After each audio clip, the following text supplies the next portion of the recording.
Lamb, and I'm with the Virginia SBDC Network. For those of you that are not familiar with our organization, the Virginia Small Business Development Center is a partnership program between the U.S. Small Business Administration, George Mason University, and local host institutions throughout Virginia. With 26 locations across the Commonwealth, we provide training and technical assistance to small businesses in their local communities. Our one-on-one advising services are available at no charge. Today's webinar, Building a Cyber Resilient Business, is presented by the Virginia SBDC Network. We are recording today's presentation and it will be posted on our website, virginiasbdc.org. Due to the large number of participants, everyone's microphone is muted and the chat feature is turned off. But if you have questions during the presentation, you can type those into the Q&A box and we will address them at the end of the session. We have also enabled the live transcript function, which you can show or hide via your own meeting controls. And now it is my pleasure to introduce our presenter for today's session, Kiana Gainey. Kiana is a 20-plus year IT and cybersecurity industry veteran and has served as Chief Executive Officer for SecureTech 360, located in Springfield, Virginia, since its inception in 2010. She is also the Cyber Industry Specialist for the Virginia SBDC. Welcome, Kiana. Thank you, and welcome, everyone. So today's topic, we're going to talk about how to build a cyber resilient business and what that means. Next slide. So thank you for that wonderful introduction. My goal is to give you some prevention strategies, give you some additional technical measures that you can take for your small business, and then we'll go over some lessons learned and even some things that's going on in the industry as we know of it today. We'll conclude the meeting and then we'll ask for questions and then we'll have some contact information. So if you have some more questions after the presentation. Next slide. So a little bit about myself. I've been in the industry for about 20 years, as Sheila has explained, in different aspects, mostly dealing with the federal, state, and local government. But as a small business owner, this was something I had to do when I started my company about 14 years ago. And a lot of those things as a small business owner, I understand that we think about, creating a business plan, and sometimes cybersecurity is one of those great things to have, but it's not something that we think about as, in our everyday, as we're running our everyday business. So today I hope to give you some tools and techniques to be able to apply to your business. Next slide. So in today's digital age, we know cyber threats are relentless, right? We see them every day. We see phishing attacks that come through our email. We get random text messages, from different sources. And so being able to have the ability to prepare for those, know how to respond to, and also, unfortunately, recover from those cyber attacks are things that we can also put into place in forms of putting together different plans, and more important, we want to be able to protect our assets, maintain our reputation, and ensure that our customers trust us, right? So one thing about cybersecurity is it is in everything that we use. Anything that has access to the internet, we use them in our everyday business transactions and our everyday lives. So it's here, right? It's something that we have to be, has to always be with us every day. So as we're using the technology, we have to think about the cyber threats that with those technologies. So some key components to be able to building a cyber resilience small business is having some robust security measures, right? Strong defense mechanism, doing some proactive planning, being able to anticipate and also mitigate threats when they happen. And also there may be some times where we have to allocate certain resources, so having those strategic investments. So as we're putting together our business plans or we're putting together a security plan, these are things that we need to think about. We have to think about the important things that we have, that our customers rely on us to be able to protect their data, and even some of our stakeholders and even our employees, right? Those are wonderful assets that we need, and we want to maintain a reputation so that we don't end up on the news. And so that's irregardless of your size of business. That can go from a small business all the way up into an enterprise level business. So having those security measures in place, proactively planning, Making those investments will definitely help you to stay resilient and be able to be the ability to prepare, also to respond, and again, to recover from cyber attacks. Next slide. So the reality is that regardless of your size, we're at risk, right? Small businesses may feel they're not targets for cyber attacks, but unfortunately you are. The perception that we don't have anything worth stealing, if you're processing credit card information, if you have access to sensitive information, if you're a small healthcare IT company and you're collecting data. Those things are infinite data that attackers are looking for. But unfortunately, only a small percentage of cyber attacks are considered target attacks, meaning the attacker group is going after maybe a particular group or a group of companies and looking for certain information. So if you're using something that's an enterprise solution, it may not necessarily be that they're trying to come after your company, but they may be trying to come after a group of companies to try to steal some certain specific data or information. The majority of cyber criminals, they don't discriminate. They target vulnerable computer systems. So systems that have out of date patches, or so it's important to have patch management, or systems that don't have any type of security. So most of our applications or even software that we use have some even integrated security policies and procedures that we can put into place. And so sometimes we'll just take things out the box and use them, and we don't put, simple, baseline security within those devices. And that also makes us vulnerable. So that can be regardless of you being a Fortune 500 company, like I mentioned earlier, a small business, or even just a simple home user, right? So using those things that are out of the box and not putting any type of security on them make us very vulnerable and put our businesses at risk. And that's regardless of our size. Next slide. So another reason why small businesses are a target, they know that we have limited resources, right? We have less investment in cybersecurity. Most of our employees are probably not having any form of training. Employees may not be aware of certain of these threats. We have a trusting culture. Sometimes if we're a small business or a mom and pop shop, we trust a lot of different customers. We have a close-knit environment, which can seem very trusting, which is great. But we also just need to trust, but also verify things that we can do with training our employees. I am a big fan of doing your in-processing procedures for new employees. Even if it's something as simple as putting together rules of behavior, a briefing that talks about some of the devices that you're handing over to your employees. So if you're giving them a laptop, how to safeguard that laptop. If they're on travel, what to do, not to leave it in a car. I mean, the Veterans Affairs was a great example of that attack that happened with the Veterans Affairs. It was simply an employee leaving a computer somewhere, and the computer was stolen by an attacker, and it caused a massive enterprise issue. And so those small things, it may seem like, oh, people should just know what to do. I'm just a great component of making sure they know what to do. So putting together a training program, having those conversations and make it reoccurring, right?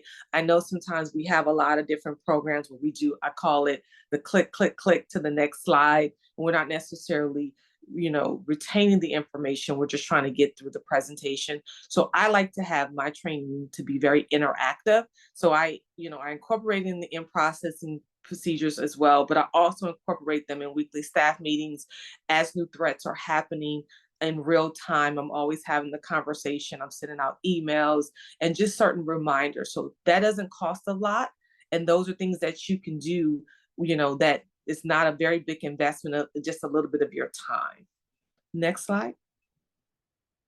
So there's other things we can do as prevention strategies, right, to become this cyber resilient small business or any business, is if there's, within your software application, if there's firewalls or antivirus software you can use. Those are essentially are your first line of defense. Doing those regular updates and monitoring. Again, employee training, I'm just going to keep hitting that at home because that's one of the biggest components that help your business to be able to have some type of prevention strategies. Employees knowing what to do in the event of an emergency, knowing what to do if they feel like they've been hacked or there have been, it's been a targeted attack, who to contact in those scenarios, what to do in those scenarios, having regular phishing simulations and security drills, right? You've seen them sometimes, even if you work in larger organizations where they'll send you like these emails to test to see if you will click on it. And you'll be surprised that even after the training, even after having these discussions, that folks will still click on those. So making sure that you're regularly doing those security drills, and then even the lessons learned, right? Sometimes some things can be that, the employee thought something was an official email. And so I always take the time to let's look at the email. Let's break it down. Let's look at the subject line. Let's look at the email itself and see what was different, right? So that they can kind of see it in real time as well. And then having access control, restrict access to sensitive information. I believe in the need to know. Everyone should have access to everything. And then also implement things like multi-factor authentication. We're used to it with our phones. The banks always have them as well. When you log into your bank and then they send a code to your phone, and then you put that code in, or even to your email. Those are different things, or prevention strategies that you can put into place to make sure that you are at least, making your business cyber resilient. Next slide. Also, there are some additional technical measures that you can put into place: email filters, anti-spam software to reduce phishing emails. I know Office 365 has it. When you'll see it in the column where it says junk or to report it. Use those functions because that'll also cut down some of the emails that you're receiving. Adding the extra layer of security, again, the multi-factor authentication, again, regularly doing those system patches. Most of the times, as the applications or the software that you're using, they'll put out periodic critical security updates. And so it's very important that you do the patch management. Put yourself on a schedule. It can be on a monthly basis or whenever a significant change occurs, or quarterly basis. And just put in reminders. If you're a party of one or two, you're a very small shop, just put in those reminders. We try to do most of our software updates by the 5th of each month, right? That's just a simple process that we understand that we're going to look and see if there's any latest patches or if there's any updates that we need to do to our infrastructures or to our applications, our software, and then we put it into practice. And those are just small things that you can do that, again, doesn't cost you much to do, just a little bit of your time. Next slide.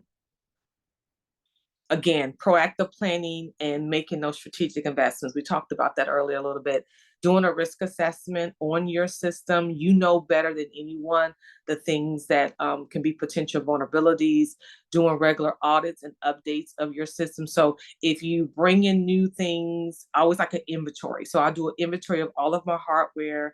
I do an inventory of all of my software, and then I'll make a schedule, and then also put together almost like a change control log of any type of software updates or applications that's been done. So in the event that something happens, and I'll have that log to say, hey, this system was updated on this date, or something happened on this. I always keep logs for everything. And then also, if you have a budget, and I know that's like a dirty word sometimes for a small business, making those investments in cybersecurity technologies or expertise. Also, checking your insurance if you have current insurance for your small business, seeing if there's additional costs to add things like cyber risk insurance. Those things are investments that you can put into your infrastructure to make you more cyber resilient as well. And then also balance the costs, right? Don't spend $1 million trillion on something and you only have this, small risk. So doing that cost benefit analysis on your infrastructure and understanding, what that looks like for you. You don't want to spend a lot of money on different things and the risk is not there, right? And then also partnership and collaboration, work with other cybersecurity firms or industry experts, come to wonderful seminars like this, take advantage of all of the resources that's in the community to help you put together things like a security plan, things like an incident response plan, how to conduct a risk assessment, how to conduct a cost benefit analysis, and then also share your best practices. Look for other small businesses that maybe have some things in practice. Talk with your community. Maybe there's someone that is in the same industry and they understand certain things that maybe you haven't thought about. And so having that culture of being able to have, to share what works and what doesn't work. And those best practices are also things that you can do to make you very cyber resilient, also help you be very proactive in your planning, and then also where you should put your investments. Next slide. So in conclusion, it's very simple. It sounds very simple when you think about what to do as a small business owner and how to, build this cyber resilient small business. But awareness and prevention are crucial. Identifying your potential vulnerabilities, doing those regular audits and updates, making those investments in your cybersecurity technologies and expertise, balancing the cost with the potential risk and impacts. Again, working with industry experts. I always believe, like for me, I'm not a plumber, right? And so if something happens plumbing wise or electrical wise, even though I could be a novice at things, and I know as a small business owner, you wear so many different hats, but where there's places where you need help with, utilize those cybersecurity firms or industry experts to help you, utilize the community, find out what best practices are there, and use a lot of the resources that are available to you as well as a small business owner. Next slide. So here's some links and resources. There's some training materials. We talked about the security awareness training, which is the best, prevention is the best cure. And so having those type of security programs for your employees, teaching them about how to do phishing. The Federal Trade Commission has some great information, a lot of links and resources for your small business. The Cyber Security and Infrastructure Security Agency, CISA.gov, is also a great resource. SBA also is a great resource. We're a great resource. Our website has a plethora of information, webinars that you can either register for upcoming ones or even look at some from the past. So staying connected is the greatest weapon that we have as a small business, and also helping our companies become very cyber resilient. And cyber resilience starts with just being proactive, knowing what to do in the event of an emergency, and using the resources that are available to us to make sure that as we're putting together our businesses and as they're growing, we are doing reoccurring things to make sure that we are being proactive in nature. Any questions? Next slide. Yeah, any questions? At the moment, we don't have any questions. So if anyone would like to pick Kiana's brain, this is your opportunity to do so. I'm also going to put up a short evaluation. If you all could take a moment to fill that out, that would be appreciated. That helps us for our future webinars. And a reminder too that an email will go out with the recording and the slides. So all those links that Kiana just shared, which were wonderful, will be in the email. So you'll have them. So don't worry if you didn't copy them down. Okay, so we do have a question. Where do you start? What do you do first? That's a loaded question. I love it. I love it. So you start with just think about, I always say, think about all the ingredients that you need to make this wonderful cake that you love, right? And so think of your business as this wonderful dessert, and it has so many different things. And so as you're starting to think about the applications, the software that you're using, your customers that you're supporting, and I always say, just take pen to paper, right? Just start with just writing down, like I have 4 laptops. Okay, I'm using Microsoft Office 365. Okay, right there. How can I secure that Microsoft Office 365? I have this laptop. What type of security can I put on these laptops, right? My employees, what type of employees am I hiring? Am I hiring someone to do, if I'm hiring a consultant, or am I hiring an employee, right?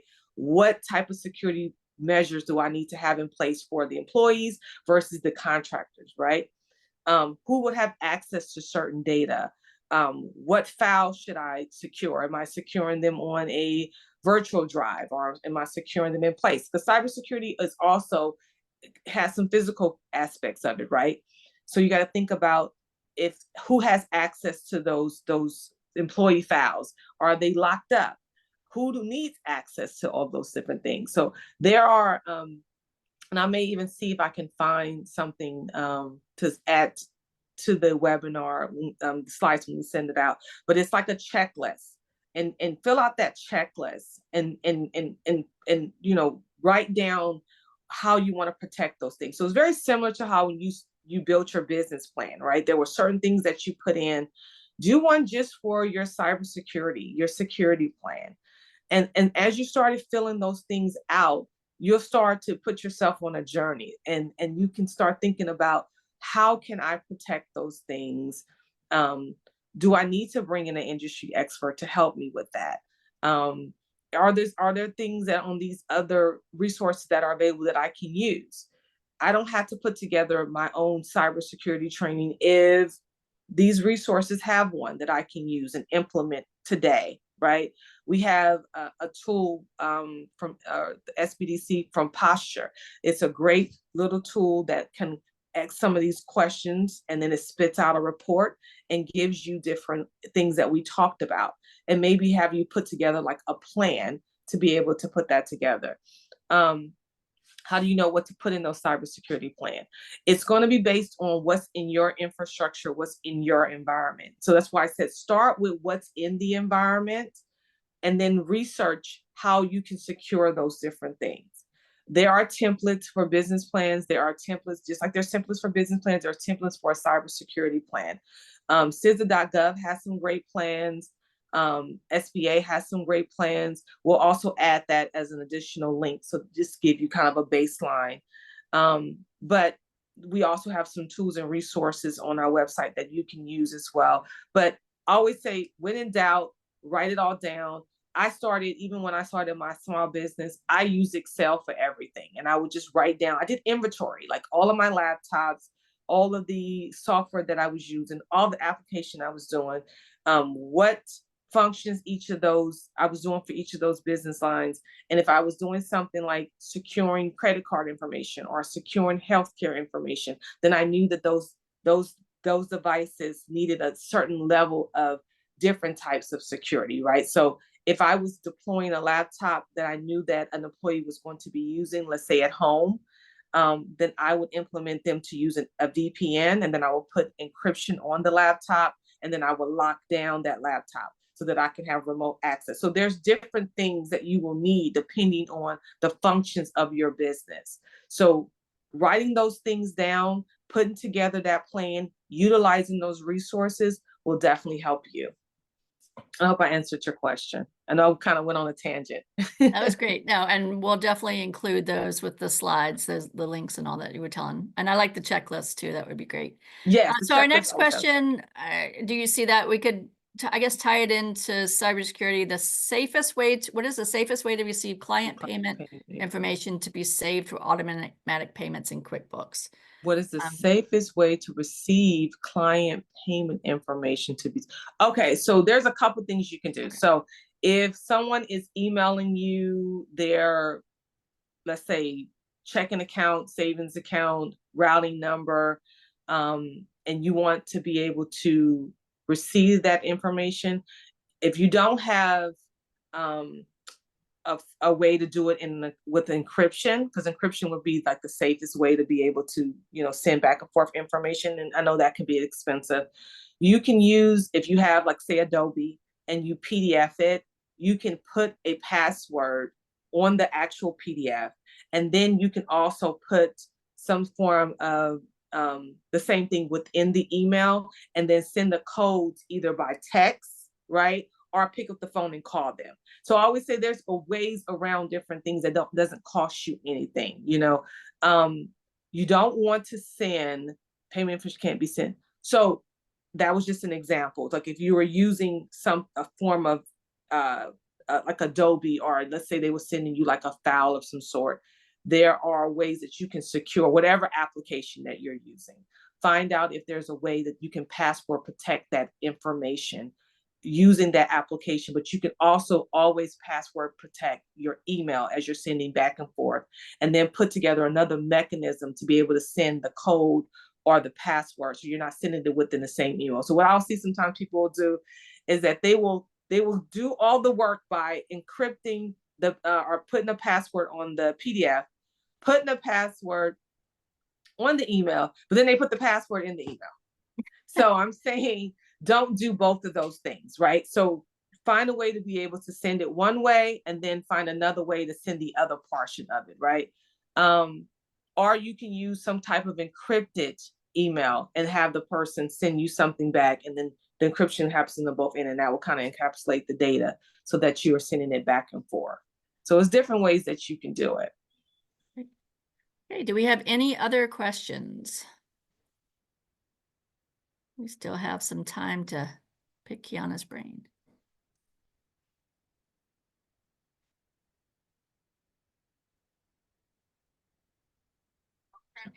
Anything dropping in? So we will definitely add some additional things along with the slides. And if you have any questions, that's my email address. I'm gonna do a shameless plug for our website. There's a plethora of different webinars and information and links outside of just what's been presented today. Posture is a partner of ours, and they're a great resource as well. They will definitely help if you want to. Outside of the checklist, they have some things that are free, and then they have some things that you have to pay for. Take advantage of the things that are free first, and then see if there's things that you want to make that investment in. It's still a value add as well. And then there's also links to upcoming webinars. And if you have any questions, let's say you receive the presentation, like, oh, I really wanted to know more about that, you can always just shoot us an email. Fabulous. Well, I don't see any other questions. Kiana, thank you so much. And I want to thank everyone who has attended today. And a reminder, you will receive an email with a link to the recording and to these slides and the additional information that Kiana mentioned. If you would like to sign up for upcoming webinars or access recorded webinars, please visit virginiasbdc.org/training. This webinar and other SBD resources are designed to be used in collaboration with your local SBDC advisors. You can sign up for a free and confidential session by emailing help@virginiasbdc.org or via our website. We do hope to see you at our next session. Take care, everyone. Thank you. Bye-bye. Bye.